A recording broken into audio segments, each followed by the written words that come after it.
Bonjour, présentation du schéma corporel Magnoméga. Le schéma doit commencer auparavant par une relaxation en mode alpha avec un émetteur sur le vertex et un émetteur au niveau occipital. Ensuite, nous allons programmer notre Magnoméga en 12 pulsations par seconde puissance 5, puis je mets les deux émetteurs de chaque côté des hanches. Nous allons faire des séries de 3 mouvements. Le premier sera la rotation interne, la rotation externe du membre inférieur, globalement, d'un côté puis de l'autre.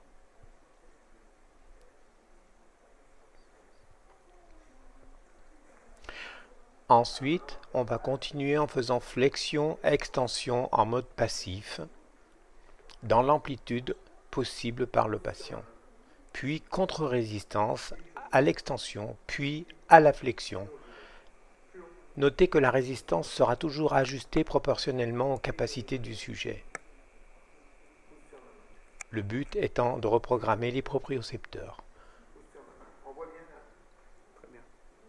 Une fois ce travail terminé, nous mettrons les deux émetteurs, un placé commodément sous le soléaire ou triceps sural, et le deuxième sous la cheville.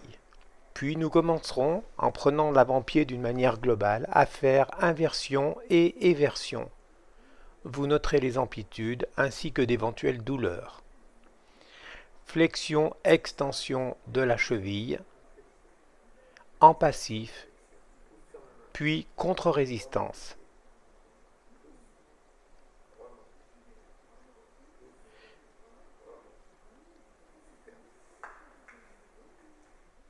Nous demanderons à notre sujet de se tourner en décubitus ventral.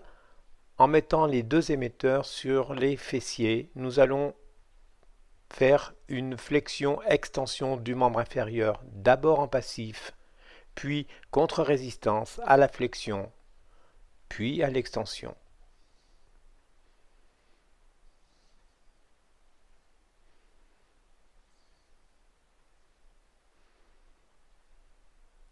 Ensuite, nous placerons un émetteur au niveau du sacrum et un deuxième sur l'épaule opposée au mouvement de rotation du bassin, rotation globale bassin rachis.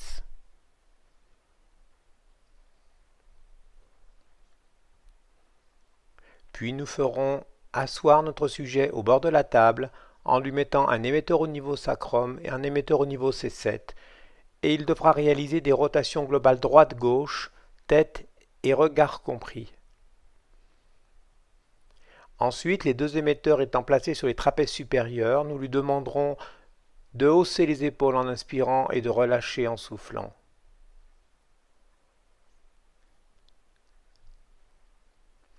Puis un émetteur C7, un émetteur en latéral au niveau de la nuque, nous lui demanderons la rotation du côté opposé à l'émetteur, ici une rotation sur la gauche. Puis, en inversant les émetteurs, rotation sur la droite.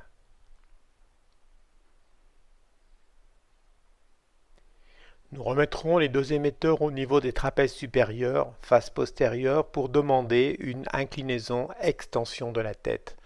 Notez que toute douleur pendant ce mouvement traduit en général un syndrome post-commotionnel ou un whiplash.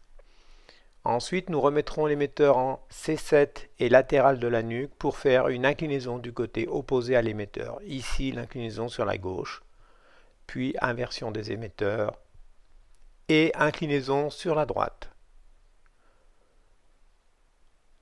Vous notez que le regard suit le mouvement, c'est la synergie œil-nuque. Ensuite, les deux émetteurs étant placés sur les trapèzes supérieurs dans leur face postérieure, nous demanderons au sujet de réaliser un mouvement global de abduction, rotation externe en inspirant, retour en flexion, rotation interne en soufflant.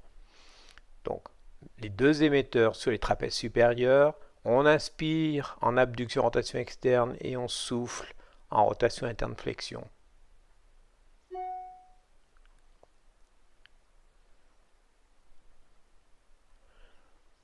Voilà, le schéma corporel est ainsi terminé.